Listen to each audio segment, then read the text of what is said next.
Hi,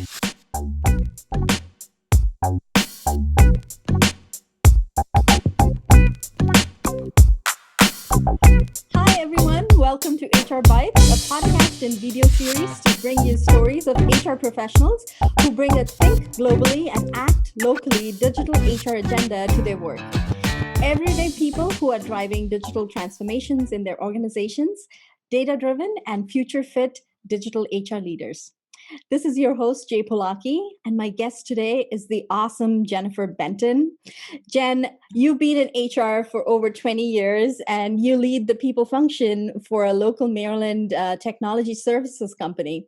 How has this year been for you? I know you're spread out globally, so how has this year been for you in your function? It's been crazy. I think that's just the word for everybody. It's been very chaotic. Last year we started with, a great agenda, for our workforce and strategy, and everything basically stopped on a dime, and we had to immediately pivot. And it was everywhere. Usually when something happens, it's localized. But this was everywhere, which I know we're all dealing with. So yeah, it followed the HR function for sure. It's been a heavy year. Absolutely. And given with everything that's changed for us, especially in our HR roles, what role has technology played in your function? And you work for a technology services company, so I'm sure there's a lot of technology out there that you're using. But in what way have you, adopted new technology, or have to, kind of reframe your mindset around the technology that you possess and see it, play out for your employees? Yeah, it's interesting because we were from in our HR function, we were already heavily moving towards technology. I think everybody is, right? I mean, the world that we're living in, we were already evolving, from all sides before the pandemic, and the pandemic sped up, accelerated, the need to adopt technology, including in the HR function, and we have to think differently about our workforce, and that's not going to end when we come out of COVID, right? So what we are, how we're working is we're going to take some of this with us when we come out of it. There is no going back. I think everybody's in agreement. There's no going back to what it was, prior to 2020.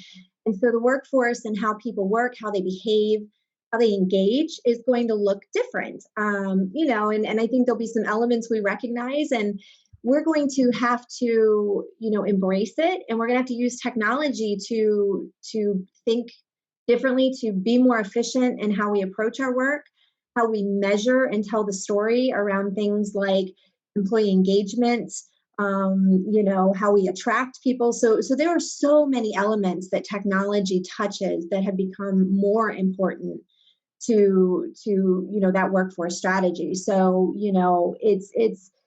it's a lot, but it's good stuff. I mean, like I said, I think it was evolving well before the pandemic. It sped it up and forced us to take the profession in a direction where we were already headed, but at a much faster pace.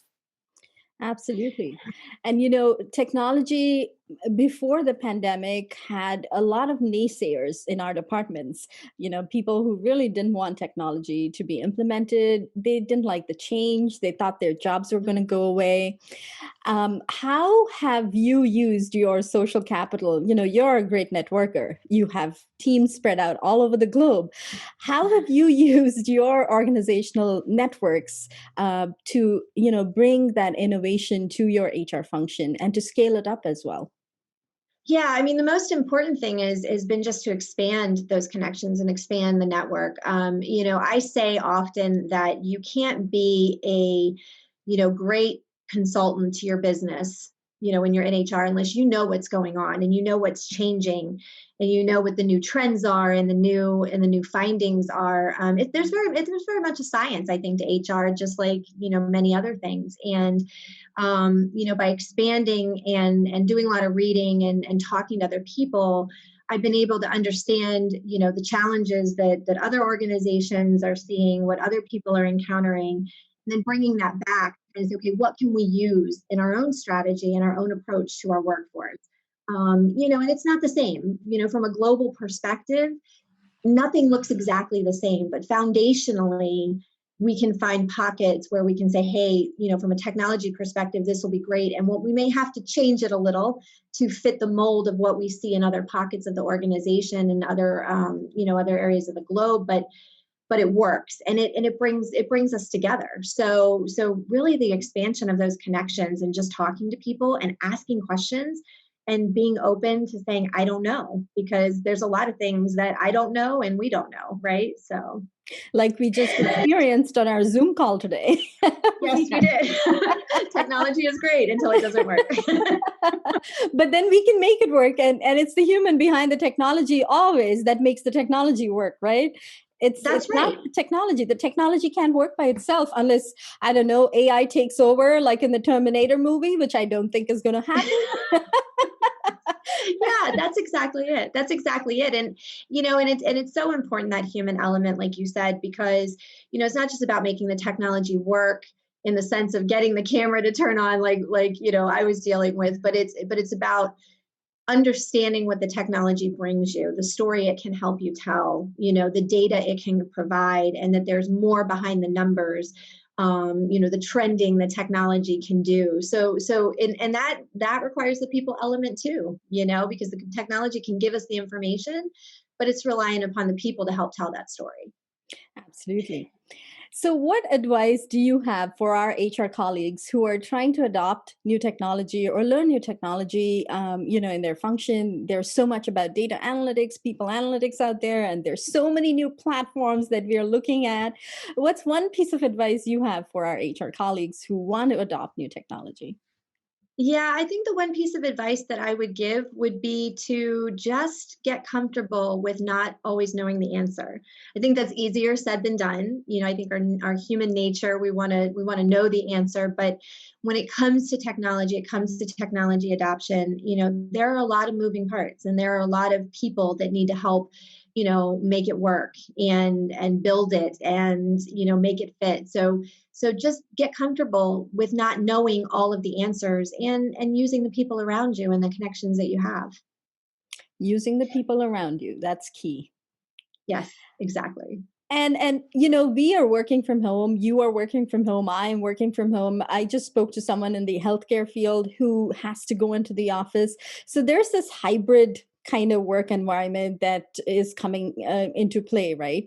And most of us are going to have to adopt to this.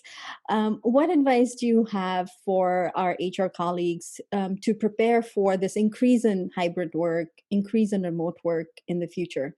I know we are going to work from home for the rest of at least this first quarter. So, how do you think we can help our employees through this? Yeah, I think it goes back again to just spending some time doing some reading and researching some of the new trends that are out there, and starting to think ahead about the possibilities in our own organizations. Again, we don't know 100%, even, that, I mean, I think that was our, that was the story last year, is we didn't know what was coming down the pike. There's a lot of theory and a lot of conversation about what we think is coming, but we won't know with a lot of this until we get there. So just getting in there, talking to people, reading, looking at what the trends may be, and thinking about how it applies to our own organizations. Every organization has a different culture. Every organization, has things that work or don't work. Just because a hybrid works in one organization doesn't mean it's going to work in another. But what does that mean from a competitive advantage perspective? Because you got to make it work for your organization what's best, right? So that would be my advice, and that's what I'm doing a lot.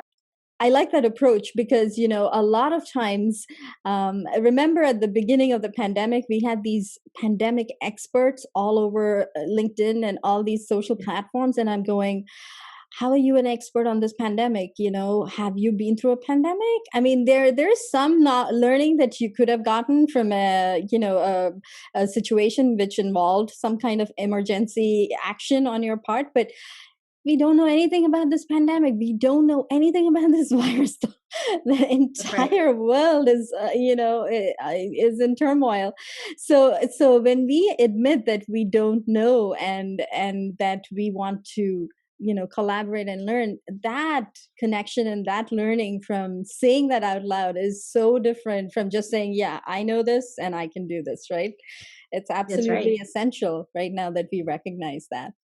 So thank you for that Yeah, nugget. absolutely. That resonates with how I think and how I work too. So thank you. Sure. And, we've all been through this pandemic over the past 10 months. And I know worked from home and you kind of, help outside of your, the outside in the outside community as well. And you're involved with a lot of other charitable work. So I wanted to showcase what you do outside of the community. Could you tell us a little bit about that? Yeah, so one of the things I'm involved with a local organization. It's called the Blue Ribbon Project. It supports the local foster care community in a number of counties in Maryland. So for things, for example, when a child is first brought into the foster care system, they often come with not much, if anything. And so we have one of our largest programs is called Backpacks of Love, where we provide backpacks that have emergency essentials for the first 48 hours. We work with the counties to provide those, the social service, departments in the counties. It includes everything's new, 2 days worth of clothing, pajamas, toothbrush, socks. You think of it, it's all in those backpacks. We also have what's called Mira's Closet, which is one to help foster families and child support advocates can come in and get extra things for the children that they need if they need more diapers. It's all free. It's all donated by the community. We do a lot of skills training for foster youth. So especially with older foster youth, things like putting together a resume, could be something like cooking because they don't have that exposure to do that. Many of them are in group homes. So it's a wonderful program. You can find them online for anybody who's interested in doing a little bit of research to understand what we do or reach out to me. I also work with, Sarah's House, which is a transitional program near Fort Meade, Maryland, once a month, bringing meals and other things like that. So those are two that are near and dear to my heart and that I work with the most. Yeah, specific to the HR community, I'm very passionate about mentoring others who are in our field, specifically those who are considering coming into our field, coming out of college or new to the field of HR. I have been doing this for a long time, and I didn't know what I didn't know when I was coming in, and I think HR is, especially right now, is just in this transformation, and there's so much more than I think the perception of HR is out there, especially for some. And so I love the opportunity to meet with new professionals and spend time with them and talk about my own experience. I'm actually also furthering my own education so that I can, do this more formally and actually teach at a university level. So I'm continuing to work my own education and certifications to be able to do that. I think that's the next leg of my career as I continue, and I'm really excited. Well, more power to you, and I wish you all the best in that. So Thank that you. brings us, thank you. So that brings us to the question connection section of today's conversation. Are you ready? I think so. Who's one person you think we should all know about in HR technology that you've connected with in the past year? This was actually a hard question because I think there are so many people out there that are out there talking about what they're experiencing, and so it was really hard for me actually to pick one or two people. I think I go back to is just, I think what I've been working on is connecting with people I've never talked to before, or reaching out to somebody. If I do some reading or I see something on LinkedIn, I respond and I try to connect with that person and ask them about their experiences. So I wish I could give you one person, but I thought really hard, and I was like, you know what, that's a really hard one because there are so many people with some great ideas out there right now. Well, if you can think of a couple of them, just send me their LinkedIn, links, and I'll add them to the show notes.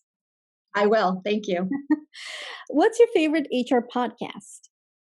I would have to say it is the HR happy hour. I know that's one that has been out there for a while, but I really enjoy that one. I enjoy the variety of content and conversation, so that is definitely one that I would recommend if you haven't heard it. I have. It's awesome. Yes. So, what's your favorite LinkedIn Learning or e-learning webinar related to HR tech that you would recommend to our audience? Yeah, right now I've been doing a lot in the trends for 2021. SHRM has some great stuff out there. There's one specific that's coming up that I'm interested in. They did one not too long ago in regards to upcoming trends and what they believe is going to be happening in the workforce in 2021. So I would again definitely recommend watching those, listening to that content. I think it's really important for what we're dealing with right now, what to expect. And I'll link those in the show notes once I get the links from you. Absolutely. So, given the upheaval of all things work and life in 2020, what's one workplace trend that you think is here to stay, other than the Zoom shirt? I was going to say the way we dress up. Yeah. Up.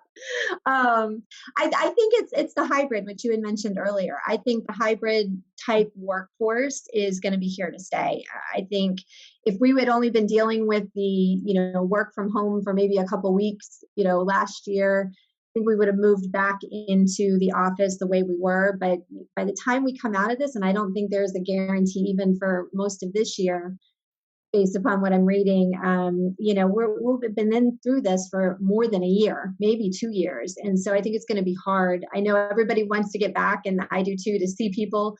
But I think there's also people have found a different balance being able to work from home. So I do see that as something that's going to stay with us. Absolutely. So thank you for everything that you do in the community and for the HR community. I greatly appreciate you making the time today to be with me on HR Bytes. And I look forward to collaborating with you on all your future endeavors and helping you out with anything you need. So thank you again. And if our audience would like to connect with you, is LinkedIn the best way to connect with you, or is there another medium? LinkedIn is the best. Yep, absolutely. Thank you. Awesome.